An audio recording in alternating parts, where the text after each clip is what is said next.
Tuombe. Mtakatifu, mtakatifu, mtakatifu, Bwana Mungu wa majeshi, wewe uliyekuwepo, uliyepo na utakaye kuwepo milele.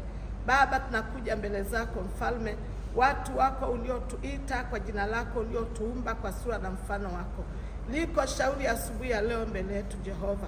Tuko mahali hapa Bwana, katika ukumbi huu wa mahakama kuu, mahakama inayotegemewa kutenda haki, kutoa haki. Jehova, tunakuja mbele zako, wewe uliye mshauri mkuu, wewe unayekata maneno.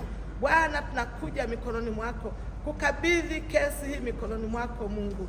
Ukasimame Bwana upande wa watu wako, ukasimame upande wa wenye haki wako, kwa kuwa wewe ni Mungu wa haki, wewe ni Mungu mwema na mwaminifu siku zote. Bwana, tunakuja mbele zako na ikabidhi kesi mikononi mwako. Simama Bwana upande wa watu wako, mwangalie mtumwa wako Tundu Antipas Lissu ambaye anakabiliwa na shauri hili kubwa. Jehova, kwa kuwa haki inatoka kwako, na wewe ni Mungu nayeangalia haki katendeke, na mkabidhi mikononi mwako. Tie nguvu, msaidie, mpe hekima, mpe maarifa, mpe ufahamu, mpe ujasiri. Bwana, akasimame kama Daudi alivyosimama mbele ya Goliath. Biblia inasema katika fumo na jiwe alimwangusha yule adui wa Israeli.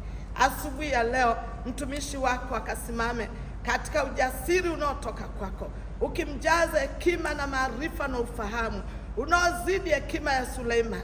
Yesu, msaidie, mtie nguvu Bwana, kwa kuwa anasimamia haki, anagombania haki, anapigania ile sheria inayotoka kwako Mungu. Mtie nguvu mtumishi wako, asimame kwa uweza na mamlaka ya kimungu. Asimame Bwana, akawapinge wapingao haki yako, akawapinge maadui zako. Biblia inasema waliingia kwa mlango mmoja, watatoka kwa milango saba. Jehova, asubuhi ya leo, kwa kuwa mtumishi wako anasimamia haki, anaitafuta haki ya nchi hii, anatafuta Bwana wa majeshi, Baba wa mbinguni, anatafuta demokrasia ya kweli, akipigania yale ambayo taifa linayahitaji, watu wako wanayahitaji, na amejitoa kama vile mtumishi wako Yesu alivyojitoa kwa ajili ya wengi ili kuleta ukombozi. Baba, namkabidhi mikononi mwako, mpakwa mafuta wako, mpe ule ujasiri, kwa kuwa anasimamia haki. Ya kashfil balai, ya adhimu rajai, ya munudhafai, ya muqidha algharqa, ya mujil halka, ya muhsina mujammilu, ya mufawwilu, anta alladhi namshuruka. Mwenyezi Mungu, kunusuru waja wako. Mwenyezi Mungu, mwenye kutoa rehema kwa waja wako.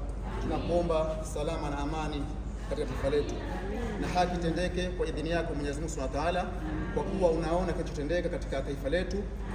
Dhamira njema watu wanazo, kwa Mwenyezi Mungu jalia kila mmoja wapo ufikirie kutenda kheri kwa idhini yako Mwenyezi Mungu Subhanahu wa Ta'ala. Wa sallallahu ala Muhammad wa ala alihi wasallam. Alhamdulillah.